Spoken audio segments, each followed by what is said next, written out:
Hi guys, welcome to और podcast. ये बहुत ही स्पेशल पॉडकास्ट है क्योंकि आज मेरे भाई का जन्मदिन है। ठीक है, और ये उड़ीसा में आया हुआ है और कल जाने वाला है। लेकिन इसके पीछे भी एक बहुत बड़ा रीजन है कि कैसे ये उड़ीसा आया। हम इसको पिछले 2 साल से 3 साल से बुला रहे थे, ये नहीं आ रहा था। लेकिन आखिरकार इसको हमारे पास आना ही पड़ा और इसके पीछे रीजन है इसका इंजरी। तो अभी आपको साहिल बताएगा कि इसको कौन सा इंजरी कैसे हुआ और ये उड़ीसा कैसे पहुंचा। हेलो। मेरा नाम साहिल है।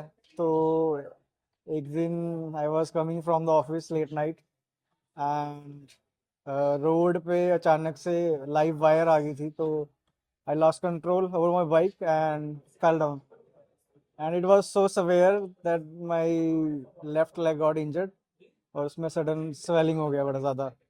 Then we went to hospital and then उन्होंने मेरे को एक पेन किलर लगाया और कुछ मेडिसिन थी। तो उस रात जैसे कैसे करके घर पहुंचे। It was very painful. It's actually very painful. तो मेरे को रात को कॉल आता है कोई 11-12 बजे के आसपास शायद टाइम था, तो मेरे को कॉल आता है कि मेरा bike accident. I was very panic at that time, so I called him ki what happened. So he explained me the all the situation that how his bike fell down and और ये rescue कैसे किया गया। his friend, one of his friend rescued him and taken to hospital. Actually तो मेरा colleague मेरे साथ ही गिरा था, वो भी मेरे साथ, तो उसकी फैमिली आई थी और उनकी फैमिली के साथ फिर मैं भी हॉस्पिटल गया था। देन ओ, मेरा फ्रेंड आ गया, तो फिर हम घर पहुंचे कैसे कैसे करके। फिर अगले दिन हमने डॉक्टर को कंसल्ट किया। फिर डॉक्टर ने और हमें डराया। अब मैं डॉक्टर का नाम नहीं लेना चाहता, पर उसने और डराया कि ये तो उसने कुछ बोला कि अंदर कोई इंजरी है जिससे वजह से ब्लड इकट्ठा हो गया है, तो हमें इंजेक्ट करना पड़ेगा, ब्लड को बाहर निकालना पड़ेगा। Then we are thinking about some surgery.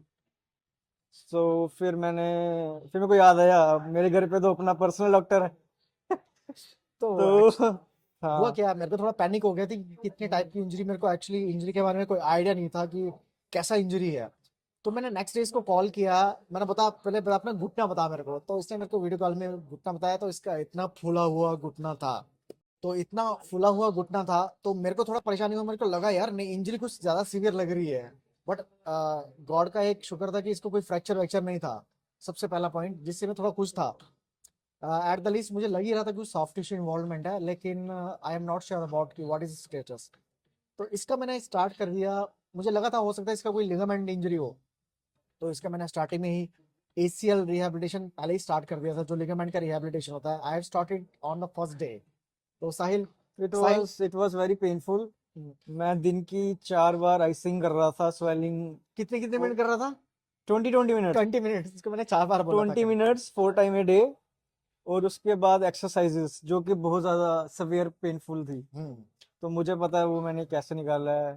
मैं ऑफिस से टोटल कट ऑफ था, पर मैं मेरे को at the same time team भी देखनी थी। और मेरा मतलब मेंटली मैं एग्जॉस्ट हो गया था कि क्या हो गया जिंदगी के साथ एकदम। एग्जैक्टली, क्योंकि पहला पहला एक्सीडेंट था खतरनाक वाला। एक्चुअली फिर मैंने इसको कुछ एक्चुअली इसका रेंज ऑफ मोशन बहुत ही रिस्ट्रिक्ट था, तो इसको मैंने सबसे पहले मेरे कंसर्न में यही था कि अगर इंजरी ज़्यादा हुआ है तो उसका अंदर प्रॉब्लम भी ज़्यादा आता है। तो इसको मैंने स्टार्टिंग में ही जो एक रिहैब प्रोटोकॉल होता है, स्टेबलाइजिंग एक्सरसाइज जो हम कराते हैं स्टार्टिंग में, वो इसको मैंने चालू करा दी। और इसका नी बेंडिंग मैंने 90 डिग्री रखा। मुझे पता ना कहीं लिगामेंट इन्वॉल्व है, पर हमें 90 डिग्री से ऊपर नहीं जाना है कुछ हफ्तों तक। तो इसका मैंने बहुत अच्छे से वो मैनेज किया। उस टाइम पे स्वेलिंग बहुत क्रॉस स्वेलिंग था, बट जैसे जैसे आइसिंग करता गया I think your swelling went down slowly slowly. It was not that much, but हाँ, थोड़ा फर्क था। और मेरे को दो ऑप्शन फिर उन्होंने दिए। Either you go for a surgery, और उसमें 4 मंथ्स 5 मंथ लगते हैं। आइदर इट वाज गो गो मतलब नेचुरली, है ना, कि नेचुरली हम इट टेक्स, ओरिजिनल लिगामेंट को ही ठीक करेंगे। हाँ, बट वो टाइम ज़्यादा लगता है, अप टू हाँ, 9-10 मंथ्स। हाँ, यस, तो 8 8 months actually, eight 6 to 7 months। हाँ, तो या वो टाइम बड़ा ज़्यादा था, तो actually I was prepared for my surgery. तो ये भी प्रिपेयर थे कि ये आएंगे, मैं भुवनेश्वर जाऊंगा तो सर्जरी करेंगे, फिजियोथेरेपी करेंगे 2-3 मंथ्स, और फिर मैं वापस आ जाऊंगा। फिर आप बताओ आगे। तो सडनली फिर ये भाई साहब वहाँ पे दो डॉक्टर को चेक कराया जम्मू में। एक ने कुछ और बोला, दूसरे ने कुछ और बोला। एक ने तो डरा दिया, एक ने बोला चलो ये करो। बट जो दूसरे डॉक्टर ने भी एडवाइस दिया था, somehow I am convincing but not fully convincing कि कुछ ACL के टेस्ट उन्होंने परफॉर्म नहीं किए थे जिसकी वजह से मेरे को डाउटफुल सिचुएशन था। तो इसको मैंने भुवनेश्वर में बुला लिया।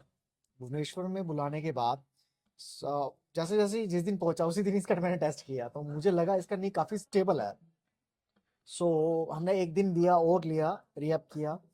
तो उसके बाद हमने डिसीजन लिया कि हम इसका सर्जरी नहीं करेंगे। इवन उससे हमने भुवनेश्वर में भी एक डॉक्टर दिखाया जो कि बोले कि नहीं करना पड़ेगा, but still I am not convinced. फिर से मैंने 2 बार 3 आदमी को इसका टेस्ट करवाया, but knee is still stable.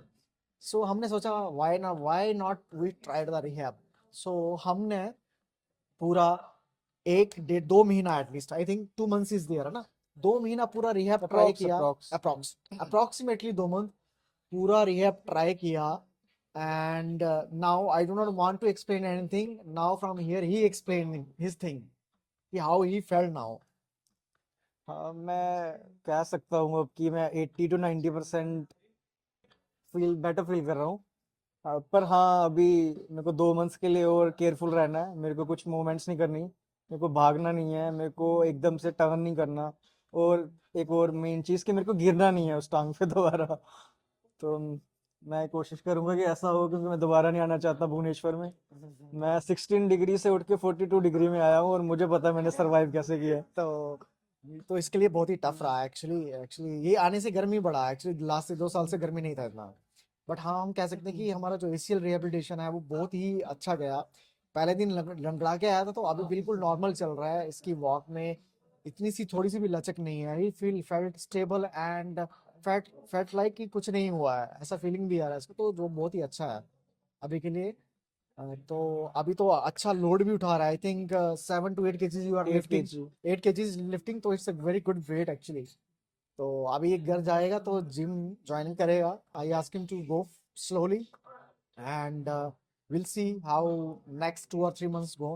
हम इसको थोड़ा रनिंग जंपिंग जंपिंग तो इसका चालू कर दिया मैंने, रनिंग में इसको मेरे को डालना है। तो वो शायद अगले 2-3 महीने में हो जाएगा वो। तो एक्चुअली मेरा कहने का मतलब ये है कि हमको कभी भी जल्दबाजी में कभी डिसीजन नहीं लेने चाहिए।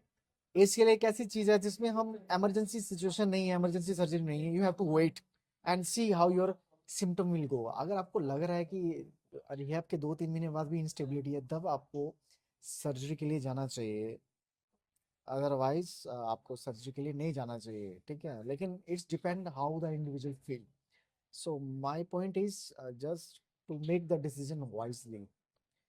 तो अभी तो ये कल जा रहा है, तो we are very happy that everything sorted out without any surgery. So Sahil, और क्या कहना चाहते हो आप एंड में? और मैं आप यही पेशेंट कहना को क्या एडवाइस देना चाहते हो ये सबसे? कि जब ये पूरा सिचुएशन हो, अगर कभी, मैंने चाहता कभी हो, भगवान ना करके ऐसा हो, पर जब कभी भी ऐसा हो तो आपको इम्पल्सिव डिसीजन कभी नहीं लेना। Yes, correct. हमेशा 3-4 बंदों से एडवाइस लो, अपने बड़ों से एडवाइस लो, डॉक्टर से एडवाइस लो, क्योंकि आजकल क्या हो रहा है कि ये एक धंधा बन गया है। थोड़ा सा नुकसान होता है और उसकी सर्जरी के लिए आपको ऐसे मैनिपुलेट किया जाता है बाय द डॉक्टर्स। यस, तो मेरे पास तो मेरे भैया थे मेरे को गाइड करने के लिए, एग्जैक्टली। वरना आई वाज आल्सो नहीं, convinced to go for the एक पॉइंट सर्जरी। मैं भी ये भी जान रहा हूँ कि जो MRI में जो रिपोर्ट आया था वो हाँ, था full thickness tear, full thickness too. Near full thickness tear. तो उसका मतलब था कि सर्जरी करा दो। तो मैं ये चाहता हूँ कि आप अगर आप रिसर्च स्टडी पढ़ेंगे, उस पर लिखा होता है 45% of the MRI are false negative, जो कि आपको सही पिक्चर नहीं देते। तो मेरा कहने का मतलब ये है कि क्लिनिकल टेस्ट और MRI की रिपोर्ट मिला के जो हम आगे आउटकम निकालते हैं, डायग्नोसिस बनाते हैं, उसको आपको ज्यादा अहमियत देनी चाहिए, ना कि सिर्फ MRI को।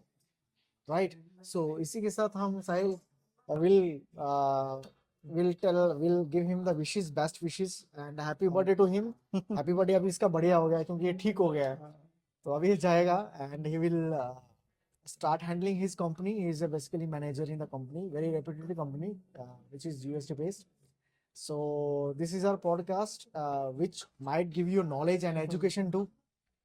So thank you very much. So thank you. Thank you.